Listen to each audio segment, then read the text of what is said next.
Assalamualaikum warahmatullahi wabarakatuh. Perkenalkan, nama saya Dwi Kurniati dari kampus Universitas Bina Sarana Informatika, cabang Jodmutia, dengan NIM 632300727 dari kelas 633B04, ingin menjelaskan tentang artikel pendidikan anti korupsi.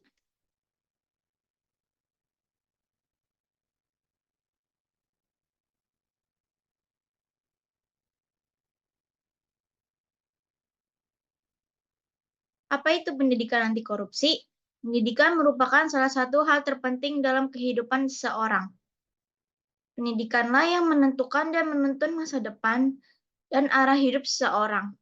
Melalui pendidikan anti korupsi, kita bisa mencegah perbuatan korupsi pada anak usia dengan cara memberikan edukasi melalui video atau media lain yang bisa dimengerti kalau perbuatan korupsi itu tidak baik dan bisa merugikan diri sendiri ataupun orang lain.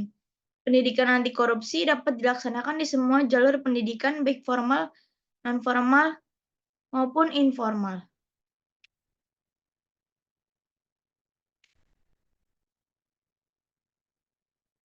Selanjutnya ada pengertian korupsi. Kata korupsi berasal dari kata Latin corruptio.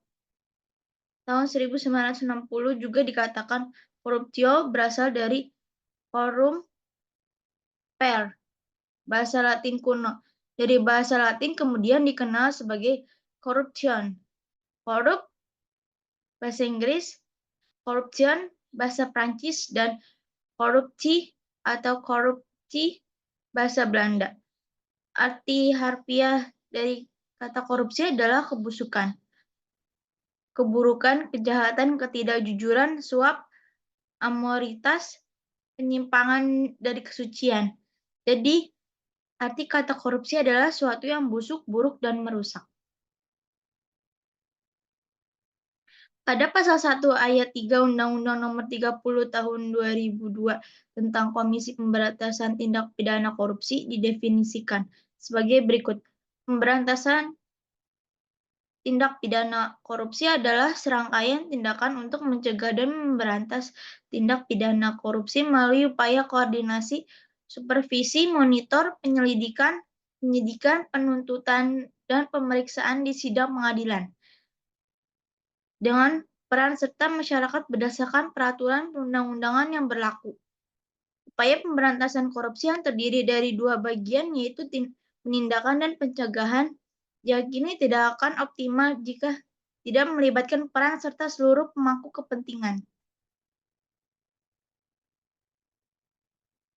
Adapun faktor pemicu perilaku korupsi. Satu, ada faktor internal. Faktor internal adalah faktor yang mendukung jadinya korupsi internal yang dapat dibagi menjadi A. Aspek perilaku individu. Aspek perilaku individu ada sifat manusia rakus atau tamak. Korupsi bukan kejahatan kecil-kecilan karena mereka membutuhkan makan. Korupsi adalah kejahatan yang dilakukan oleh para profesional yang rakus. Itu cukup kikir. Anda memiliki keinginan besar untuk menjadi kaya. Unsur korup karena sarana tersebut berasal dari dirimu sendiri, yaitu keserakahan, maka bekerja keras tanpa kompromi adalah suatu keharusan. Yang kedua, ada moral yang kurang.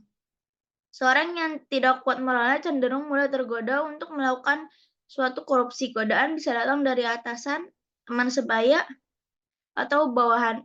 Pihak lain yang memberikan kesempatan. Yang ketiga, ada gaya hidup di kota besar seringkali mendorong gaya hidup konsumtif.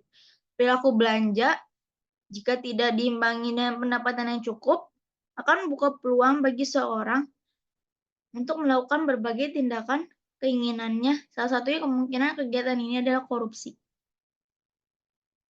Yang keempat, ada perspektif sosial. Perilaku korup dapat berasal dari dorongan keluarga.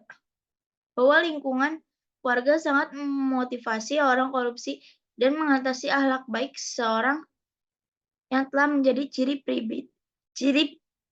pribadi. Yang kedua ada faktor eksternal. Faktor eksternal memicu menyebabkan terjadinya perilaku korupsi di bawah pengaruh faktor eksternal. Yang ada aspek sikap masyarakat terhadap korupsi.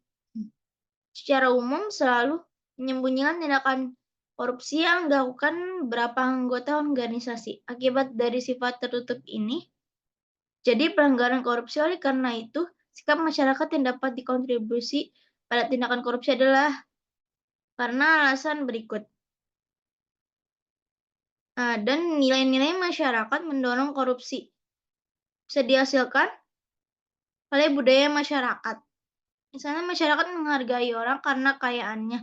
Sikap ini sering membuat masyarakat kurang kritis pada situasi, contoh dari mana aset itu diperoleh. Yang kedua, masyarakat tidak sadar bahwa masyarakat adalah korban utama korupsi sendiri.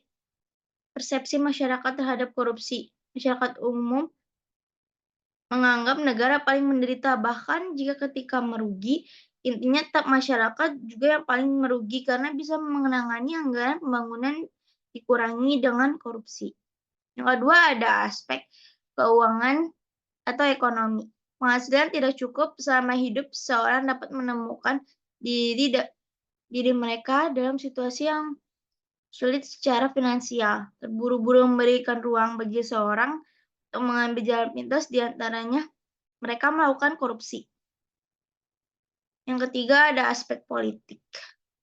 Kurangnya keteladanan kepemimpinan, kedudukan seorang pemimpin dalam suatu lembaga formal maupun formal adalah pengaruh besar pada bawahan dan dapat mengakibatkan terjadinya korupsi. Yang kedua ada sistem akuntabilitas yang tidak memadai. Di sisi lain, institusi pemerintah pada umumnya belum merumuskan visi yang menjelaskan dan visi yang diembankan serta tujuan yang harus dirumuskan melalui rumusan untuk mencapai dalam waktu tertentu untuk dicapai. Selanjutnya ada aspek pentingnya pendidikan anti korupsi. Yang satu ada pengetahuan tentang korupsi, yang kedua ada kemajuan sikap, yang ketiga ada transformasi perilaku, yang keempat ada perspektif moral. Yang selanjutnya ada dampak dari korupsi. Korupsi memiliki dampak positif maupun negatif. Namun jika dikalkulasi, dampak negatifnya tentu lebih banyak, atau dengan kata lain, pengaruh buruk korupsi jauh lebih besar ketimbang manfaatnya. Korupsi memiliki dampak hebat, utamanya terhadap ekonomi. Dampak korupsi pertama, investasi menjadi rendah, termasuk investasi langsung dari luar negeri. Yang keduanya ada mengurangi pertumbuhan ekonomi. Yang ketiganya mengubah komposisi belanja pemerintahan dari aktivitas sangat produktif menjadi aktivitas kurang produktif. Yang terakhir ada kesimpulan. Korupsi merupakan penyakit sosial yang harus dikikis. Betapapun banyak orang yang terjangkit olehnya, korupsi juga merusak perekonomian, merendahkan martabat hukum, dan melemahkan kepercayaan publik terhadap pemerintah. Maka dari itu kita harus memberantas korupsi sejak dini. Mencegah lebih baik bisa dimulai dari kita dan sekitar kita.